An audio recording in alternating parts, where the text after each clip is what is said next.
Good afternoon, guys, and welcome to the podcast. I've got a very special guest for you today, Jon Sabes, and he comes from a longevity FP. He's a financial planner by background, helping people with investing, retirement, savings, all of the good stuff that the audience is very familiar with. And he recently wrote a book, Healthy, Wealthy, and Longevity. And today's talk is going to incorporate the concept of longevity with financial resiliency and financial longevity. So I'm really happy to pick his brain and contribute to the discussion. So Jon, welcome. Thanks, Christopher. Great to be here. Thank you. Yeah. Briefly introduce yourself and your background, and I'm excited to dive into the questions. Sure. Again, Jon Sabes. I've been working in the financial services industry for coming on almost 3 decades. Really specifically, not so much. I haven't been really doing the financial planning itself. I've been working in the industry at a macro level, in and around. I'm a serial entrepreneur and found myself as a financial, I'll call expert, working in and around the life insurance industry, and then working on biomarkers of health and longevity, and now working with this idea of incorporating notions of longevity into the financial services industry. So we work with financial planners across the country, and we're working on products and projects that incorporate financial planning for longevity, and then talking about how can we support our clients and consumers better on the aging journey. And which is really interesting because I've talked to a lot of financial planners on the podcast, and each of them has their unique niche. And this is the first time incorporating longevity. And so what sparked your interest in this? And how do you feel like longevity is an important component of the work that you do in the financial industry? Yeah, I would say every financial product and service that a consumer purchases is driven by their longevity profile. So what you're going to do for a 30 or 40-year-old is completely different than what you're going to do for a 70 or 80-year-old, right? And so these financial products and services are all driven by the individual's longevity profile. And yet the industry, incredibly, is oblivious to that fact, and they don't have any standardized way of training or speaking to this aspect of longevity. And so it really was incredible to me, and a great opportunity to bring, if you will, a standardized protocol and trainable and repeatable that's embodied in storytelling to allow advisors to connect better with their clients around notions of longevity, which is the subtitle of my book is The Good Things in Life for as Long as Possible. And so as financial planners and financial advisors, our goal would be money serves a purpose. And the purpose is to enjoy life for as long as possible. And you want to enjoy, it's like Goldilocks. You want to enjoy it enough, you want to spend enough. Maybe you want to leave something for your heirs, maybe not so much that you forego your own spend. So it's a very difficult calculus. And the industry has no, again, standardized protocol in which to talk about these things. And because of that, I work with the folks at the Blue Zones. I don't know if you're familiar with that, but the Blue Zones is a company and it's a movement out there started with some fellow Minnesotans around blue zones, which are the 5 places in the world where people were found to live measurably longer and happier. And so what were these people in these blue zones doing? And that became the Blue Zones. And there are Blue Zone project communities throughout America. It's really incredible. There's a Netflix documentary out there. So I've been working with these guys to standardize the storytelling of longevity so that, again, advisors are equipped in a way to engage, work with their clients on the things that they care about. Interesting. And again, we've had a longevity expert on the podcast, and it's a really burgeoning field, growing field. And apart from, I think, the technology aspect, because you mentioned biomarkers and just you're able to track your sleep and your heart rate. And so besides the technology, basically, what are some effective habits that the audience wouldn't be aware of for living a longer, healthier life? Yeah. So a couple of things. Longevity is this. I've been in this longevity space for a while. My last company that I had started, the opening kind of line in the prospectus was, we're going to make longevity science to the life insurance industry, right? So that's just should be something they should be doing as an industry. God forbid they keep people alive longer in their own self-financial interest. Nonetheless, where do I want to go with that? So the biomarker era of new biomarkers and longevity is just incredible. I stumbled on a concept called the epigenetic clock and rates of biological aging. I licensed that technology from UCLA by a fellow by the name of Dr. Steve Horvath, who's credited with finding this thing called this epigenetic clock. And in my book, I describe what genetics are, what DNA is. And what I learned is that while we start with our DNA, who we are is not our DNA. DNA is suggested to account for about 20 to 30%. It's our starting point, of course, like our circumstance, but it's hardly where we end up. And so lifestyle drives gene expression, and gene expression is a field of epigenetics. So the epigenetic clock, this is all something I learned about in my entrepreneurial journey, and I describe it, very succinctly in the book. I'd never read a peer-reviewed scientific article in my life, but I knew there had to be better ways of understanding longevity, and I found those through this epigenetic clock and gene expression. And so what we learn, if we understand how genes express themselves, is that lifestyle is the single biggest driver of gene expression. And so what happens is you now can connect scientifically how living a healthier lifestyle leads to better health outcomes. And that was when I learned about that, it was like, oh, God, great. I get it. It just connected the dots for me in a way that they'd never been connected before. And what I talk about in the book is how does that all work? And so when you ask the question of what are the things we could do to enhance our longevity, it's live a healthier lifestyle. And Blue Zones shows you the way. So again, watch the Netflix documentary. Look at these centenarians and the habits that they do.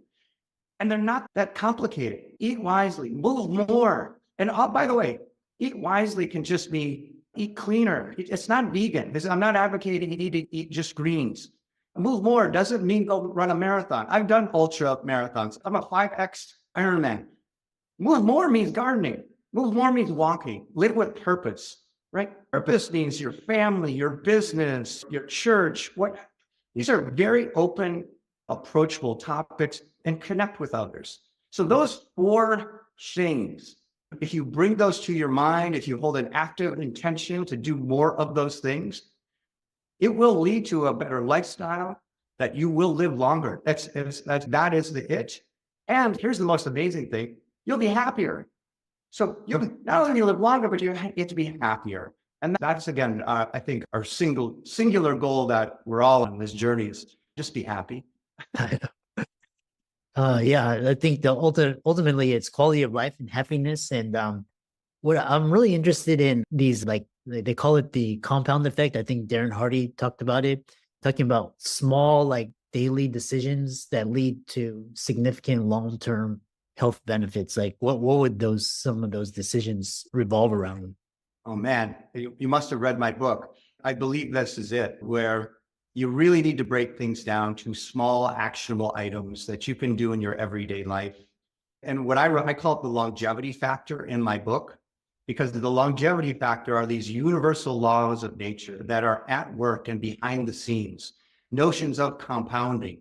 And here's the thing about compounding. Compounding, as you allude to, happens in every aspect of your life.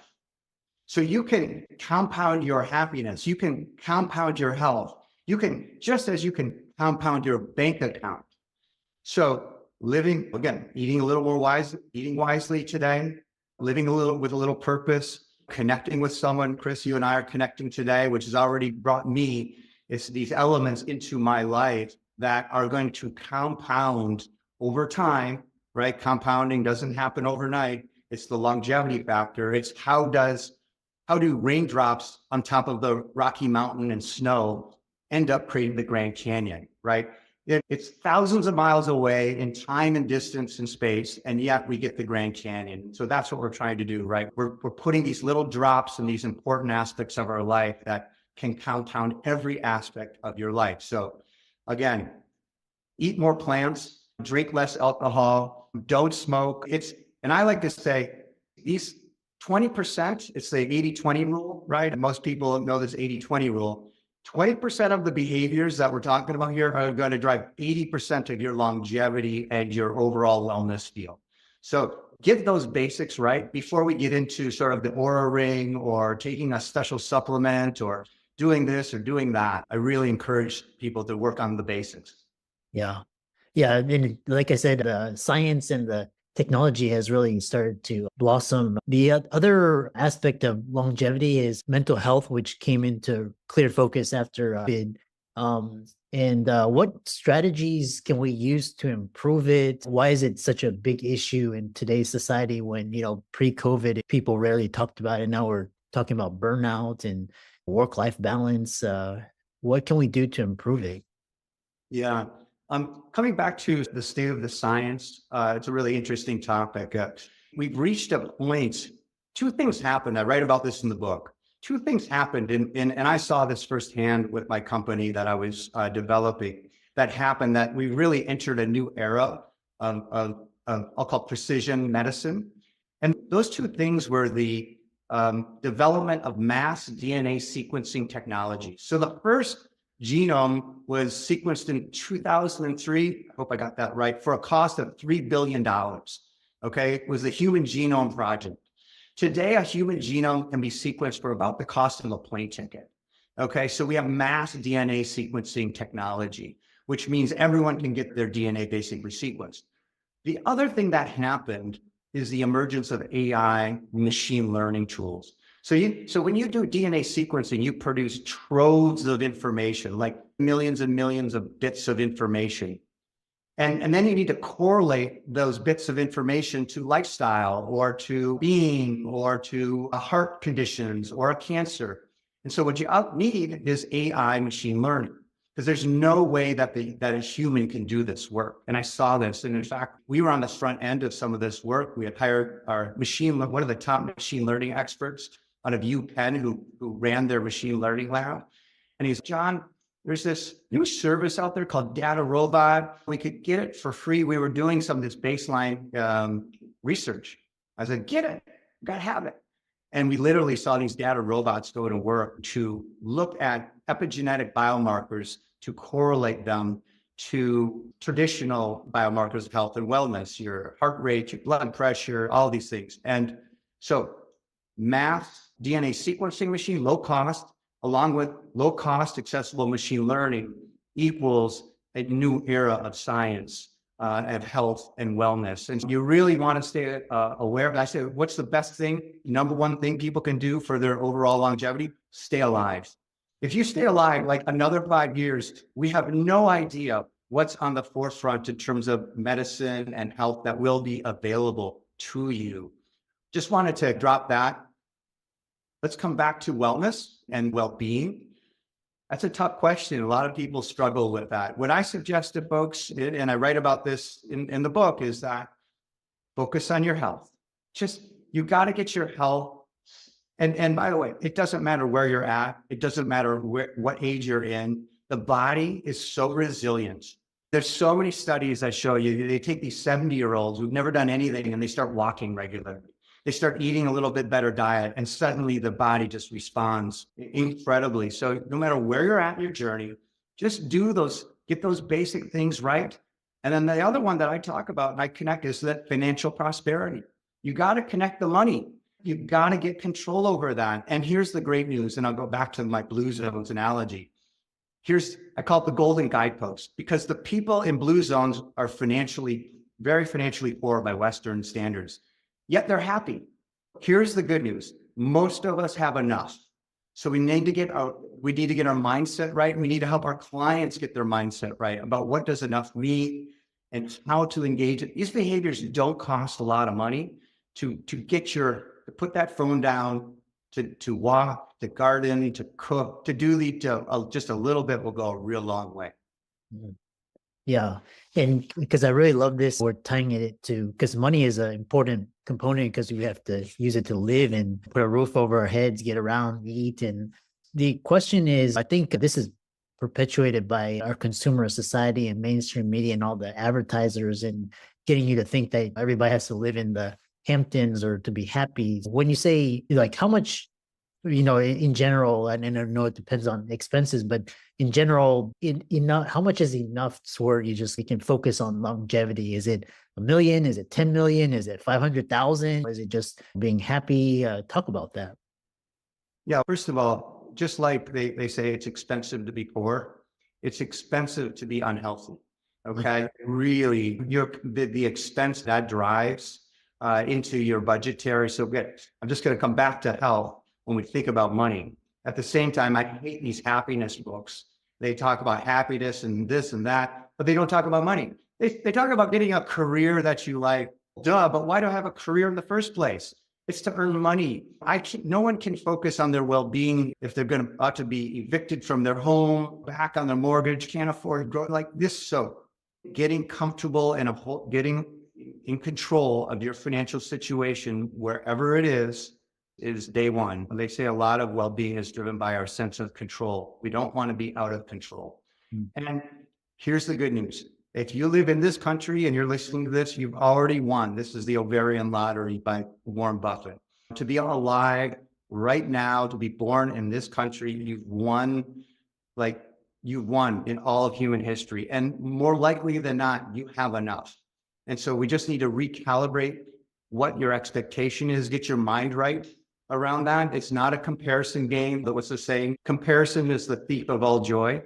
This is about your journey and what's right for you. So while I do cite, there is a research on this, the magic number, but the reality is the magic number is the one that's right for you. And if you focus on your relationships, if you focus on connecting, if you eat a little healthier, if you move a little bit more, and you gain some financial literacy over your personal financial situation, you're gonna get yourself in a better place. That's the right number. Get to that number. And that's it. And here's one last thing. Blue Zones is great about this idea of shape your environment to make these behaviors easier for yourself. It's hard to have a healthier diet if your cupboard is chock full of salty snacks and sugary candy bars and freezers full of ice cream. Just get rid of that shit. Get it out of your house, okay? And you restock that pantry in a healthier way, okay? Just do those things. Take that stack of papers, old bills or whatever, set aside some time, go through them, do a little spreadsheet, get control over this, create your environment to support a healthier, wealthier, balanced life. That's a really important lesson that we often overlook. Yeah. And I really love this idea because blue zones, and do people listening to this, do they need to move if they want to create this life that you're describing, do they need to move to a blue zone, or they can create it here or anywhere? Is it's more of just a habit and a way of thinking and a way of living? Yeah, I think blue zones, like Dan Buettner, he likes to talk about move to blue zone. And there are, by the way, if you're considering moving, okay, there are places, whether geographically different states or cities, that are clearly more conducive to well-being. However, most of us, myself included, are highly limited in our ability to live in different locations, geographically speaking, because my wife has said, we're going to live near our kids, and that's where you're going to live. So that said, you can blue zone up by your life. And that's what I'm encouraging people to do, which is how to think really much smaller around your own life. And if you're going to change apartments or condos, well, get one that has bigger windows. Choose a street that's a little quieter. If those are possible. If you're not even possible, then again, organize your pantry to have healthier items in it. Clean your closet, declutter your life.